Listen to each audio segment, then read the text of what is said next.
beijo pra Karine Alves, que tá acompanhando o programa. Falou que o chinelo começa só a partir do próximo sábado, quando ela vai entrar de férias. E já vamos falar da crise no Paris Saint-Germain, hein? Crise no Paris Saint-Germain. Tá em crise. Pô, empatou com o Bruges, pô. O time desse não pode empatar com o Bruges. Os caras jogaram bem, meu. Nossa, o time desse empata com o Bruges é crise, meu.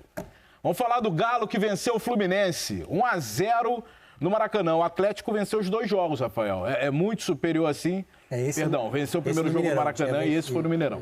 1-0, gol do Hulk de pênalti. É muito superior. Eu acho que passa por essa sobra técnica que eu falava. O Flu passa por uma mudança no comando recente, voltou a pontuar, né? É um time mais seguro, indiscutivelmente, com o Marcão, mas faltou ser mais agressivo, né? Porque o 0-0 já dava vaga pro Galo.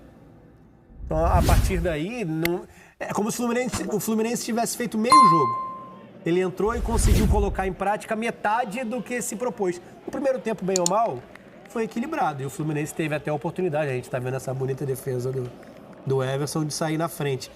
Principalmente a segunda etapa, a partir do pênalti do Danilo Barcelos e o gol do Hulk, o Fluminense ficou completamente sem alternativa. Mas a primeira etapa ainda foi de uma equipe que tentou competir. E eu acho que, de certa forma, pelo 0-0 dar a vaga para o Galo, o Atlético administrou mais do que deveria e o Fluminense deveria ter sido, sim, uma equipe disposta a correr mais riscos, para incomodar mais o Atlético, para deixar o Atlético numa situação desconfortável dentro do confronto, dos 180 minutos, né? Não só desses 90. O Pedrinho, mesmo sem o gol qualificado, né, o gol na casa do adversário, perdeu o jogo de ida em casa, complica muito para a volta, né? Complica, mas eu tô com o Rafa, cara. Eu acho que a gente está normalizando muito algumas atuações. A gente está usando muito um termo competitivo, e se você observar no primeiro tempo, é óbvio que o Fluminense foi organizado, mas ele cabeceou uma vez com o Fred. Foi a única alternativa. O Luiz Henrique, que é normal, tá, os homens de beirada, eles têm a função de você voltar. Isso é normal no futebol moderno, ninguém está criticando isso. Mas aí no segundo tempo, quando você vai atacar, o Luiz Henrique, que passou o primeiro tempo todo marcando, no segundo tempo o Luiz Henrique sai do jogo. A hora que o moleque vai poder jogar para frente. Eu acho que falta agressividade, eu acho que falta coragem, eu acho que falta mecanismos para você dar alternativas para criar oportunidades de gol, né? A diferença técnica, ela existe, mas o Fluminense não é um time que não possa tirar o Atlético ou dar um desconforto ao Atlético em alguns momentos da partida. Eu acho que faltou um pouquinho mais para quem queria uma classificação, que era bom, obviamente, pelo resultado técnico, tático, que é isso que importa para os jogadores, mas também para o clube na questão financeira. Faltou um pouquinho mais de agressividade, de desejo de passar de fase. Agora, tem também que levar em consideração que o Fluminense pegou o líder do Campeonato Brasileiro, pegou o time do Nath Fernandes, do Hulk. Assim, tem que ter muita coragem mesmo para partir para dentro do Galo, hein? Isso é a necessidade do confronto. O confronto está te pedindo, né?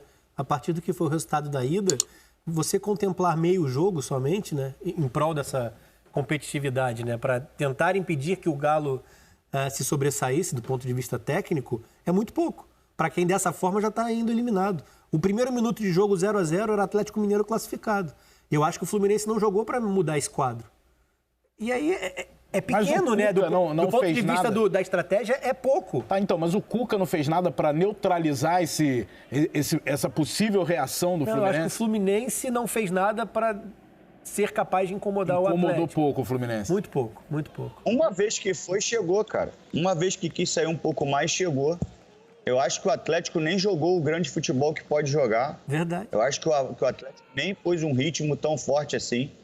Quando o Fluminense quis sair um pouquinho mais, você vê que tem espaços, cara. Normalmente essas equipes que têm muitos jogadores de qualidade, com características ofensivas, em algum momento ele te dá brecha. Olha o PSG. Sabe? E uma coisa que a gente tá misturando o sentido da frase. As pessoas acham que saber sofrer é você torcer o que a gente está vendo aí. É torcer para o cara chutar para fora, é torcer para o goleiro fazer uma defesa, é torcer para a bola bater na trave. Isso não é saber sofrer não, amigo. Saber sofrer é fazer regime, amigo. É que você sabe sofrer. Saber sofrer é você dificultar as ações do teu adversário, mesmo marcando em bloco baixo, provocar o erro, ele jogando dentro do teu campo muito tempo, mas sem criar grandes alternativas. Toda hora é uma bola cruzada, toda hora a bola tem que passar para raspando. Isso não é saber sofrer, não, cara. Isso aí é outra coisa. A gente está misturando as estações. Saber sofrer é fazer dieta no Natal, amigo. Olha aqui. Isso é impossível. É impossível, né? Vai além do sofrimento. Ó, aí o pênalti. O pênalti que a gente já analisou aqui com o Sandro Meirahit. E daí pra frente o jogo acabou. Acabou, né? 1-0, matou. Até porque abriu o placar agregado, 3-1, deve ter dado uma desanimada no Fluminense também, né? E aí as alterações não fizeram efeito. Acho que o Fluminense sentiu falta do André hoje. Tem ido muito bem recentemente. O Wellington nem sombra, assim, do que já foi e nem mesmo do que tem sido o rendimento do André. Então preencheu menos o meio-campo, desgastou mais o que poderia ser o desafogo com a saída do Iago e do Nonato. O Fluminense teve que dar um passo atrás nesse setor de meio-campo. Foi um jogo bem abaixo, assim, bem abaixo mesmo. Bom, vamos botar na tela também números do Cuca, que é o espião estatístico. Estamos de olho no Cuca. Põe na tela.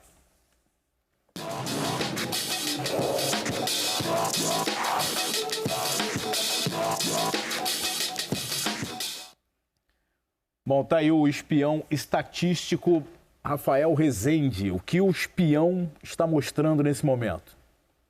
Por enquanto, agora sim. Agora sim. Cara, o Cuca faz um trabalho de... Não é de recuperação, mas de evolução dentro da temporada. Aproveitamento absurdo. Muito alto, 74%.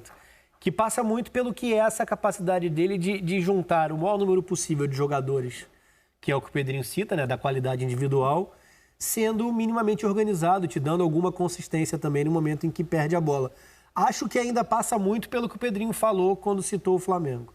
Eu não vejo os dois principais elencos do futebol brasileiro jogando no seu limite. Eu vejo os dois principais elencos do futebol brasileiro jogando em cima dos seus jogadores. Isso é errado? Não. Principalmente no nosso contexto. Porque a sobra técnica é muito significativa. Hoje a gente teve mais uma vez o Diego Costa vindo pro jogo. Cara, o Diego Costa, o cara é um monstro. Pô, quando ele tiver 100%, sai de baixo. Você imagina Hulk e Diego Costa, entendeu? Então, assim, é imaginar que num contexto mais legal, numa sequência que permita os treinamentos, que você não jogue 70, 80 vezes no ano, que não atropele a temporada 2021 com a reta final, 2 meses e um quebradinho de 2020. Tem uma série de questões aí. Esses dois elencos, quando a gente fala de Atlético e Flamengo, cara, hoje, no nosso cenário de América Latina, era para eles jogarem um futebol assim. Eles se afirmam, eles ganham os jogos. 74% de aproveitamento na temporada inteira. O Renato está batendo quase 90% no Flamengo até aqui. São os números expressivos, mas eu digo sobre qualidade do jogo como um todo. O futebol brasileiro depõe contra. E aí você vai se basear em cima dos caras que fazem a diferença. É assim que o Galo tem jogado. É assim que o Flamengo joga ainda. É suficiente? Sim, tem ficado muito claro que é suficiente. Os dois vão brigar pelas 3 frentes. Isso está muito claro também. Mas cabe mais, né? Para repertório, para coletivamente a equipe ter mais mecanismos e trazer ainda mais qualidade nesse momento da tomada de decisão dos caras que já são acima da média na nossa realidade.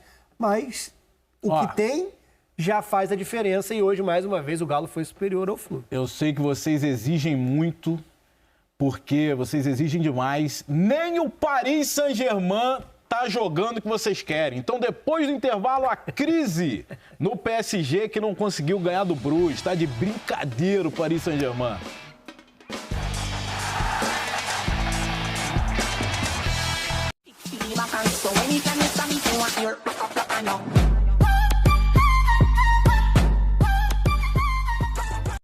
Quando a verdadeira paixão corre em nossas veias, tudo muda.